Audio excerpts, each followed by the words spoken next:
What is up everyone, Yogesh here. iRacing Season 3 for 2026 just went live. And today we are diving into the car everyone is talking about, the G87 BMW M2 car. This is the G87 generation M2 Racing, and it's a big step from the old F87 M2 Racing. And it's really been in iRacing for a couple of years. It packs somewhere around 313 horsepower from a twin turbo inline 4 engine and can hit a top speed up to 270 kilometers per hour. That's nearly 170 miles per hour. Interestingly, they've also upgraded to shock absorbers based on the modern GT3 technology.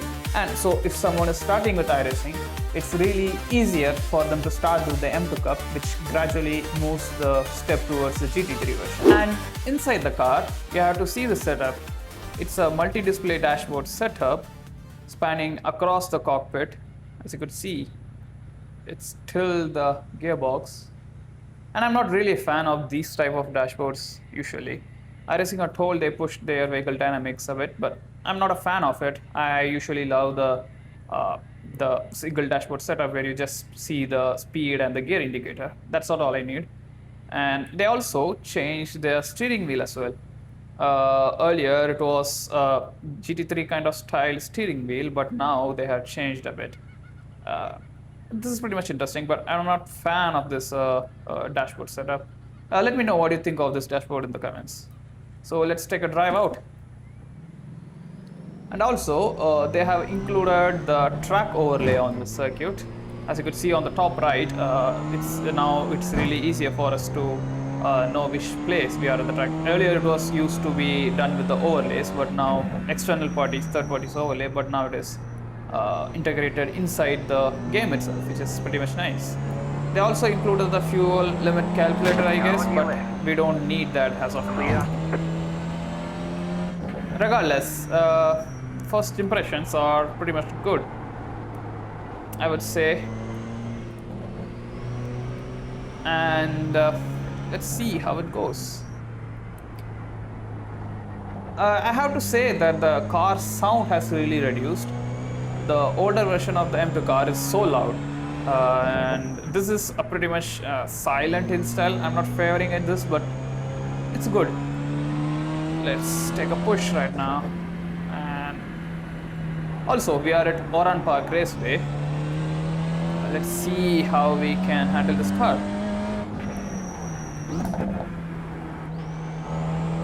I have to say that it is pretty much stable in the rear. It doesn't want to kick off earlier itself, but yeah, it's really interesting. Let's take a hot lap now.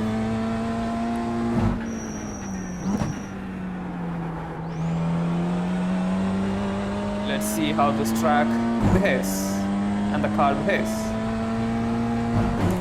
It's pretty much, I feel the car is really slow on the straights, but it's really slow comparing to the older version of the M2 car.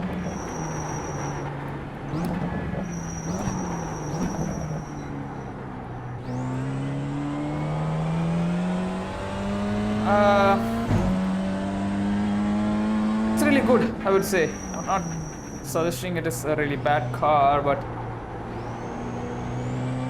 there's a slight improvement, I would say. It's not greatly stable as the GR86 car, but it's really stable comparing to their older M2 version of the car. Let's see how you can drive this car.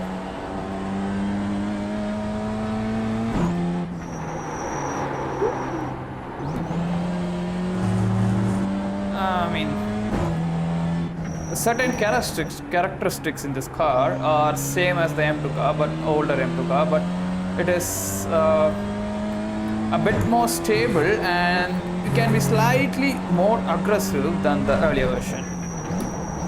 That's the interesting part in this car. Let's take one more hot lap.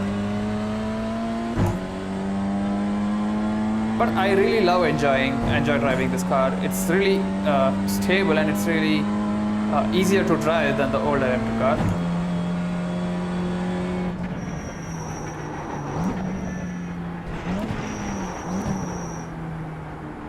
I slightly went to the gravel, as you could see on the rear tires. If it was on the older M2 car, I would be drifting off the gravel and I would be lose the control. But this car is a bit stable on the gravel. So the corners and the apexes you can take a much more aggressive way rather than the conservative way, I would say.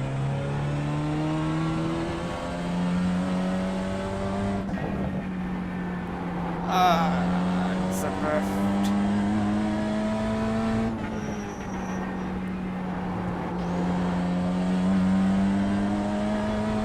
I love this car.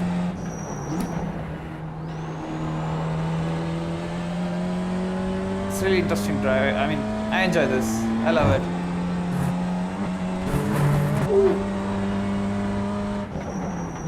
See, the apex which I took there, if it was on the older car, I would be easily off the gravel by now. It's really interesting.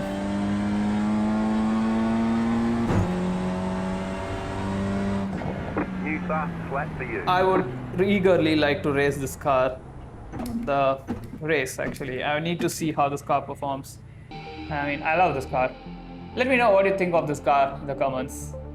And why this matters is the M2 car is going to replace the older CS car. So the older car stays the same in the sim, but only for the private races and the AI version of the races. The new one will be replacing with the M2 Cup races from now on. It hits the sweet spot actually. It has enough power and a proper rear wheel drive to reward a good driving. But with ABS and traction control, to keep it approachable for drivers who are stepping up from MX-5 or GR86 curve. One more interesting thing I would say is this car is completely free. This car comes with the base content with no extra cost. Every active iRacing subscribers get it automatically. So if you are on iRacing right now, go fire up the M2 Cup and fire up the M2 car racing and tell me what you think in the comments. Drop a like if this helped and subscribe for more iRacing contents. I'll see you back.